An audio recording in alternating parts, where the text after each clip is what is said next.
Morning, everybody, and welcome back to your Lunch Break Live. My name's Ivana Q if you're new here, and if you're not, thank you for coming back. Today is Thursday, April the 14th, and today we're talking about something happening in South Alabama, and that is the Prichard Water Works and Sewer Board. Excuse me. Now, if you've been paying attention for the last couple of weeks, you know that there has been a lot of news coming out of Prichard, and a lot of news specifically about people involved with their waterworks and sewer board. Well, today we're talking about some federal grants that board applied for, and a staggering amount of money for a town of that size. Our own reporter Dennis Pillion is here today to talk a little bit about this and about these grants, and specifically about how much money the town asked for. So, Dennis, thank you for joining me today. I think we're going to link your story here for people to read and kind of catch up on. But I think the most staggering part of this story is that the Waterworks and Sewer Board asked for $333 million. That's a third of what the state was asking for in general. Yeah, it was pretty interesting. I didn't come about this, looking at the Prichard Water Works. I came about this looking at all these grant applications that were coming in, and Prichard kind of stood out in a lot of ways just based on the size of their request. But basically, what this is coming from is Alabama over the next 5 years is going to get roughly $1 billion in federal money to fix its infrastructure, its drinking water, its sewer systems, some of which are in desperate need of repair and have been for decades. And this giant pool of federal money that's coming in is they're really hoping to address a lot of these systems, smaller systems really, but larger ones too, that have been struggling financially for years, and kind of hoping that getting some federal grant money in can help kind of patch some of these holes that have been there for a long time. Now, Prichard, they applied for 4 separate projects with these grants.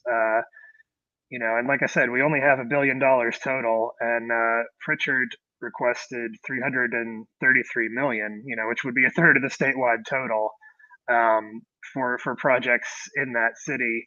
And that really just kind of stood out, especially in light of everything else that's been going on there.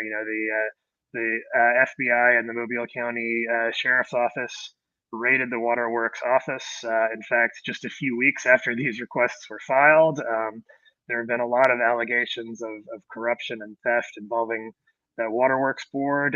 So it's very curious that that they would make this kind of just a huge ask. This was Prichard requested by far the highest amount of any water system in the state. They requested funding. They had the only 2 projects where they requested more than $100 million in funding for the projects. I think they had the top $3 amount. The top 3 projects in terms of dollars were all from Prichard. So that really, raised some eyebrows and got us kind of wondering Right. what was going on there. I think that something interesting you said is you came across this not by looking at what is going on in Prichard and not by delving into court records, not by going through and trying to track down what is happening with the Prichard Waterworks Board and the criminal side of this. You really focus most of your reporting on environmental matters, and you were looking at this through grants, again, that were filed for federal money. We know the state's getting about $1 billion in federal money, and towns and cities across the state are basically putting in their applications to say, look, we want some of that money, and here's what we want it for. Then the Alabama Department of Environmental Management goes in and they can decide who gets the money for what projects. So I think it's interesting that you say this is how you came about that. And you said that you looked at some of these projects Prichard said they wanted the money for, and they were just astronomical. We're going to go over those projects here in a second. But I think one thing that is important to add, and I've got these numbers in front of me, they're in your story, but Prichard, it's a very small town just north of Mobile.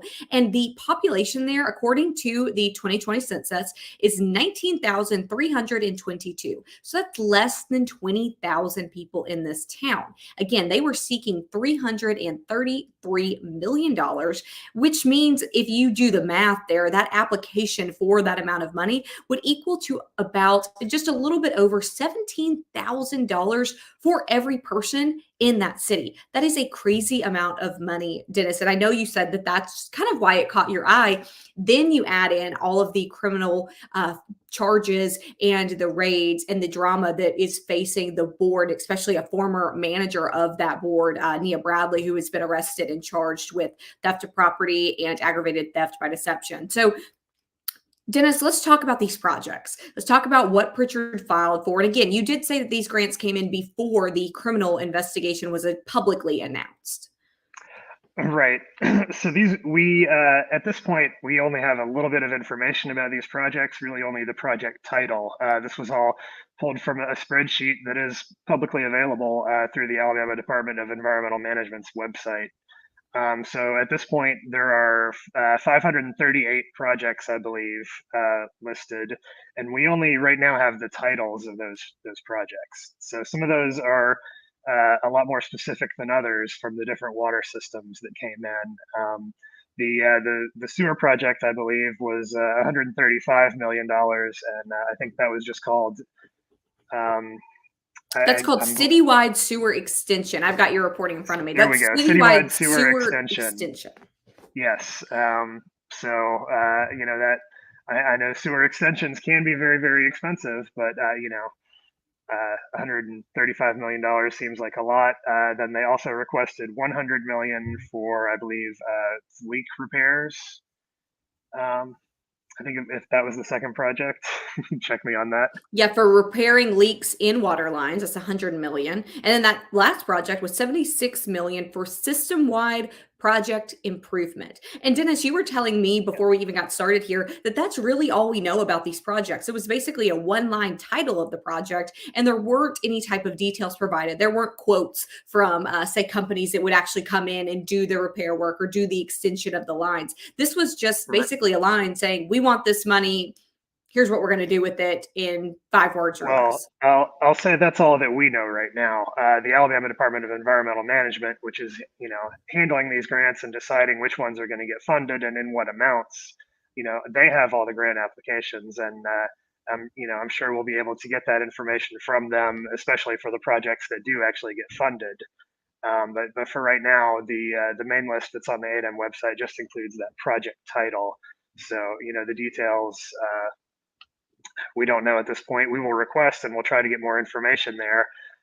Obviously, probably because of everything else that's going on, the Prichard Water Works did not respond to my requests for comment on these grant applications. So we were not able to get that information from them directly. But I would think we'll have more information on this going forward. We just don't have it today. Well, and that's a good point to say that they might have filled out more information for these projects in the applications, but the applications are not public at this point. But again, They absolutely did. I will guarantee that. A town of less than 20,000 people, if you need to expand the sewer system, I think that's reasonable to say you want to expand it. But 135 million to extend a sewer system for 19,000 people seems like quite an expensive sewer.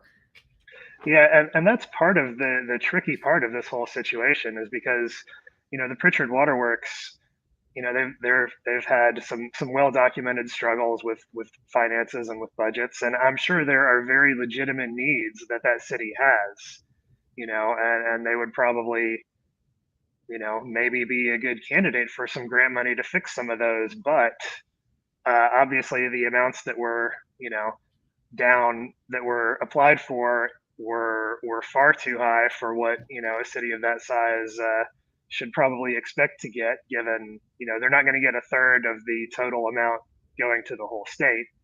And then it's also what safeguards and what checks are in place to make sure that if they do get some or all of this grant money, that it's going to be well spent. And there have to be some questions there in light of everything else that's going on. Well, and I think that as well, this just saying kind of $333 million is a number that for so many of us is so astronomical. You can't really wrap your mind around it, or at least I can't wrap my mind around that number. But when you break it down and say that is a third of what the state's going to get as a whole, again, and this is money coming from the American Rescue Plan Act and the Bipartisan Infrastructure Law. So when you just say Prichard, this town wants a third of the state's money. I feel like that puts it a little bit more in perspective, saying that this town again is asking for that size. Now, something I also thought was interesting is with all of the applications that were coming in for these grants, I think you said that ADM expects to receive as much as $6 billion in applications. So it's fair to say that people probably go in asking for more than they expect to get, right? A lot of us I, probably do that in general, whether you're asking for a raise, whether you were asking somebody for a present for something, you always are going to ask for probably a little bit more than you expect, right? But this seems to take that to a little bit of an extreme. yeah, absolutely. And ADEM, they were very public about encouraging local water systems to apply for this money. They wanted the water systems to send them a wish list and an application, and so that the money could be sent, to the places that need it most. And potentially Pritchard would be one of those places. As I said, I'm sure there are very legitimate needs there, but just you can always ask for a little bit more than you might want or might need. But this seems to be I don't know, but maybe pushing a level of brazenness to it that a lot of Right. people are noticing.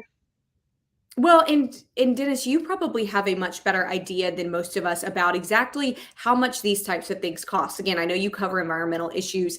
Is this something that that you have seen these numbers, does this kind of line up with other repairs you have seen, say for repairing leaks in water lines? I'm sure other cities and counties ask for that as well. Is this number in line with that, or at least in line with the other applications you've seen?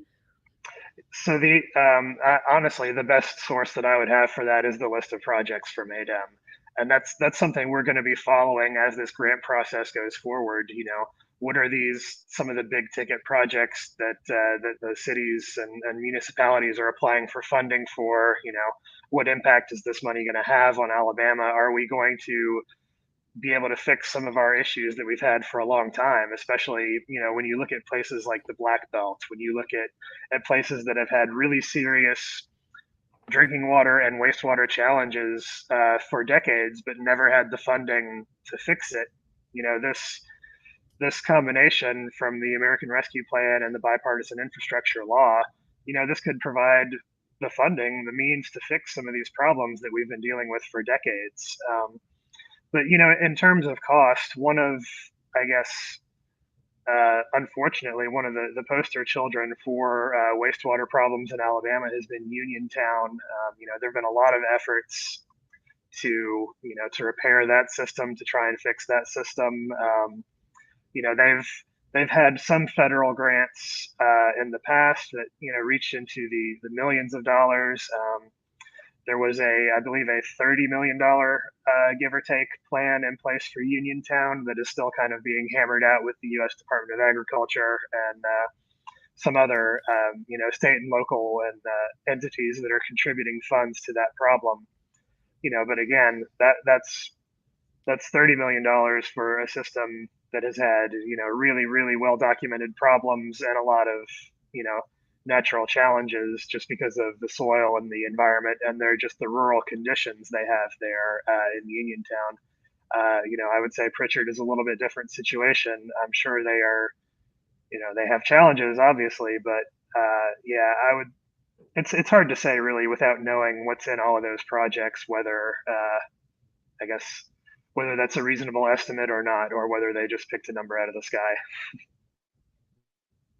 That's a good comparison there, and I know, Dennis, that you're going to try to be looking through those applications, try to get those applications and learn more so that you can report on that. So, Dennis Pillion, thank you so much for your reporting here. And again, this is where the documents that kind of seem to a lot of people as maybe something that is going to be a little bit more tedious and a little bit more boring to go through. Those are the things that matter the most. So, thank you, Dennis, for going through that, for finding these applications, and we know you'll continue to keep us updated.